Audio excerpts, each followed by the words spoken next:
everyone, it's Amanda. Today I'm going to be doing a June TBR, Happy Pride Month, and Romanceathon Month, and it's Studio Ghibli Readathon Month, and it's Gemini season. Like, what is happening? Let's get into the books I want to read this month, my reading plans, everything to do with the readathons, the board, the everything. I'm just going to go through the books that I want to read, and I'm going to put the prompt board, if it's like a readathon thing, up here so you can kind of see the jazz, but I'm not going to go through like what prompts they fulfill or anything because I feel like, you can see, whatever. I have a lot of pride books, I have a lot of romance books, and I have some other worldly books, all across the board, a good time. So let's get into it. Let's start with my Studio Ghibli readathon prompts and everything. I'll put up the board here and then I'll talk about the books. So People Going on Vacation was one that I've already read, so I figured I'd start there. So this one follows a best friends to lovers situation, and they meet in college freshman year,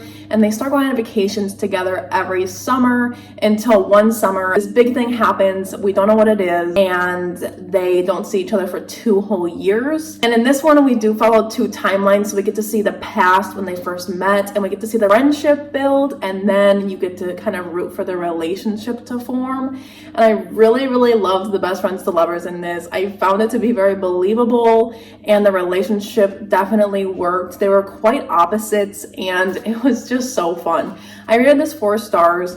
This is not a wrap up, but I figured I would share my thoughts, so I definitely loved this. So this one fulfilled 2 prompts for the Studio Ghibli readathon. All right, next up we have Malibu Rising by Jenkins Reid, which I'm so excited to read for 2 of the prompts for Studio Ghibli. And this one follows 4 siblings that go to a last get together or party at like their vacation house, something of that nature, and they end up having this huge fiasco happen. They each have their own secrets and lives, and I think it all explodes, and you get to watch their journey. Jenkins Reid is just an auto by author for me. I read Seven Husbands like 2 or 3 years ago, and then I read Daisy Jones last year, so definitely had to pick this one up, and I know I'm gonna love it, and I'm really excited because my friends have been loving this lately, so definitely ready for this one. Next we have Hello Heathens by Nicole Fiorina, and this one I put on TBR last month, I think, and I really want to get to it this month. So I put it on this readathon TBR in hopes that it'll motivate me to pick this one up. It basically has a really dark witchy vibe, and it's a romance between it's kind of forbidden, I think. I think the male love interest is like one of the monster beings in this sort of witchy town, and the main character is learning about her background when she goes back to her hometown. So that's kind of all I know about that one, but I've heard really good things, and I really want to get to it. It's just a little thick, so I get a little nervous. But then again, my next book is even thicker. And I'm reading her right now, Tristix Venom by Penelope Douglas. Oh my god. I was so ready for this one, and I'm so happy that I got my copy in the mail. I've been reading it on ebook recently. So this one follows Clay and Liv, and Clay is like the rich, white, popular girl. She gets whatever she wants. Her daddy's rich. They bring home the money, but she has a really tough family life as well because her dad's cheating on her mom. Her mom's just kind of taking it, and she's not happy at all. She lost her sibling recently. Everything is pretty hard for her at home, but she doesn't let anyone see or know this because she has to be this popular person that has to kind of rule the school. And we have Liv, who is from the wrong side of the tracks, from the other side of town, and she is openly lesbian, so she gets picked on a lot for her sexuality. But also, she's never felt like she fits in anywhere in this really high class school that she gets sent to, and so she's having a hard time making friends. And since Clay bullies her, it's even harder. She's on the lacrosse team with Clay as well, and she's kind of like the star player, but no one lets her know that. She has 6 brothers at home, and they have since lost their parents, so it has a lot going on in terms of family life of both the characters, and I'm really loving the brothers of Liv. It's really fun. I hope she has more books for the brothers because they're really interesting, and I think that'd be really fun. It's really just a bully romance here, and it is so much fun. I'm really loving it. I'm halfway through, but I'll have more thoughts, in other videos. But Next we have The Ghost We Keep by Mason Deaver. This is one of my Pride Month ones. Oh, I guess this one is too. Yeah. Female, and male. So this one follows grief too. So it definitely has layers. And it follows a boy who just lost his brother to a hit and run accident. And he ends up befriending his brother's best friend. And they form a connection. And it's really just about grief, loss, and love. And I can't wait to read it. It just came out recently. So yes, it's on my little Studio Ghibli board. Next we have Tell Me Pretty Lies by Charleigh Rose. This one I'm really excited for because it's a step sibling romance, which is one of my favorite tropes ever. It's just something about it speaks to me. I just love this so much. It's always like the angst. I think it's what it is. I just love the angst. This one follows a girl who falls for one of her step siblings. I think she has 3 or 4. And something happens one night. They don't speak. And then he comes back into her life when he's a bit older. And this man hates her. I can't wait. So this one I'm also doing for romanceathon. So both readathons happening. I'm doing this one for new to me author. Next is Neon Gods, and this one is a Hades and Persephone retelling from the Queen, and it's going to be so steamy. I'm so ready. I think Hades owns a BDSM club or something of that nature, and I am so excited for this one. Sign me up for anything Hades and Persephone related. I know a lot of people feel that way. I am not in the minority here, but we are also excited. So if anyone wants to buddy read that, let me know. I'm also reading it for Romanceathon too. I'm gonna go into this one with full speed.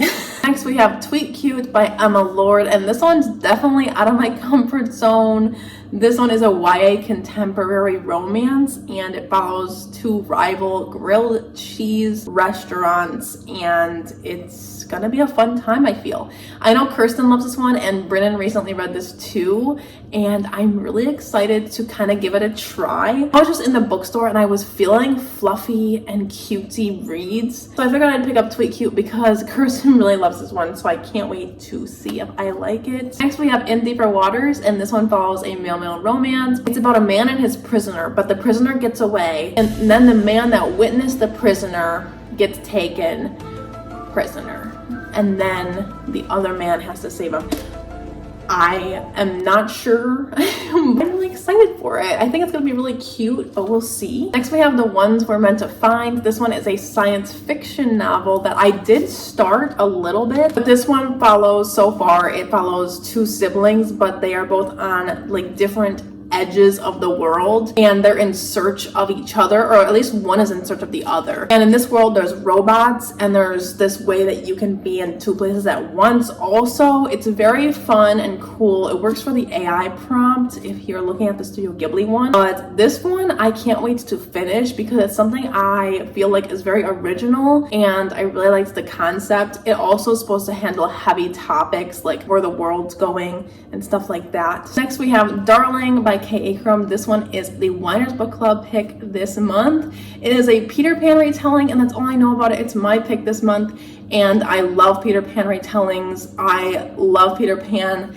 and so I picked this one, and I can't wait to read it. And lastly, for the Studio Ghibli readathon, I'm reading 1,000 Boy Kisses by Tille. This is supposed to be really sad. All I know is you're supposed to go in kind of blind, so it's about 2 best friends. One of them moves away, or there's some circumstance that makes them fall apart, and then they reconnect, and it goes from there.